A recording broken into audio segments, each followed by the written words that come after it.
The first one I had in my life listening to music was a radio with a classical music channel in China.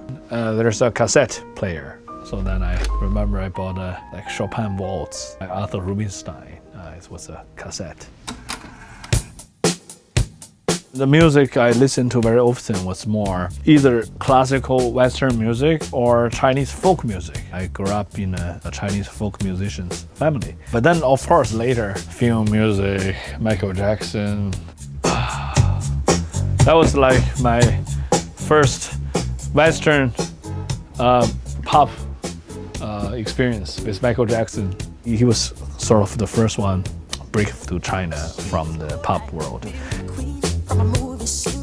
I did play more from the animation films, the Transformers, like Dragon Ball Z.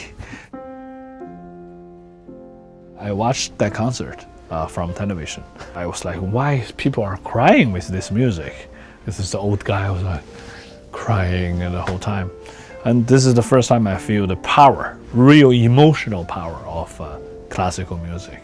How old were you at that time? 4. Yeah, 1986. Yeah.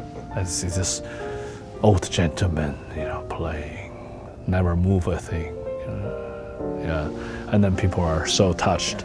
I said, wow, it's great to be a musician. You're very powerful. You're very powerful. You can make people so emotional. That's a great question. No, I didn't try to imitate because I'm too far from them. I was just being myself from the very beginning. Yeah, but of course I wanted to have a tuxedo. It looks more cool. Herbie Hancock, right? Yeah. So I started listening to jazz music. It's more when I came to America, and then I was listening to Herbie Hancock, Ray Charles, Chick Corea, Keith Jarrett. And I had a great privilege to work with Herbie Hancock in 2008 when we met first time at the Grammys. And we started playing the Rhapsody in Blue of Gershwin. And he showed me so many things. I was like, is that possible? Yeah, that's absolutely possible. You should play it reverse. I said, what? Yeah? And then, oh yeah, put the beat focusing on that beat, not on the first beat. I said, yeah? And then we start playing some Ravel, Mother Goose. And he asked me, can I play like this? Can I play like that? I said, of course. I said, you are a master, you can play whatever you want.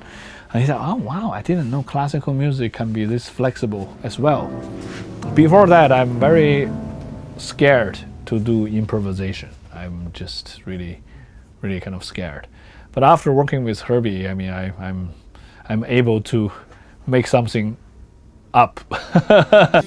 95% of time I'm only play classical music, so that's what I do. But sometimes I like to just try to see there's some alternatives or something that I can learn from. Try to kind of connect their world to mine. Metallica. With Metallica, it came from when they were touring China, and afterward the tour manager approached me and said, oh, they were in China and they learned some of your recordings, and they actually like to do with a piano pianist at the new Grammy show. I said, really? Yeah. So what do you think?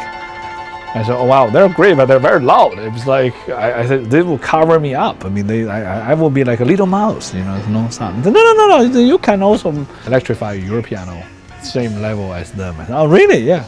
It's so exciting. I never felt so energetic playing piano.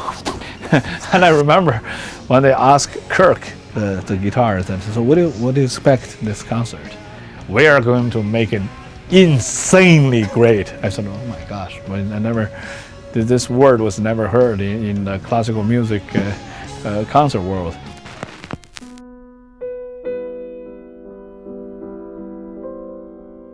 It's like a time machine, Like courage takes you somewhere and then something starts. For piano book 6 years ago, we did some of the repertoire, but not everything. So we have a lot of new choices from the old days, and then with the new added things from the gaming music, from the animation music. Forêt Parfum, very Parisian. Yeah, I can already feel that I'm walking in Paris. I need a coffee. Yeah, beautiful piece. Little bit sentimental. Yeah, but this is what is the right mood for Paris. He's someone able to inspire a pianist to open his or her complete ability to recognize the sound. Second thing, he is able to show you how to make the sound out from the keys. A lot of people knows to talk about, this sound is not good, this sound is not enough solid, but they're unable to show you how. Third thing is the big vision in your career. He's very smart about the repertoire. He's very smart about the strategy, how to get to the next level and how to become a better musician. Not just a lesson for that moment, but it's a lesson to remember for the next 5 years. And this is what I think those top 3 things that he's really took me from pretty good level to the much more mature level. Great thing, I loved it. I really enjoyed it. I never had something like that. That's why we did it. Yeah, this is like very unique.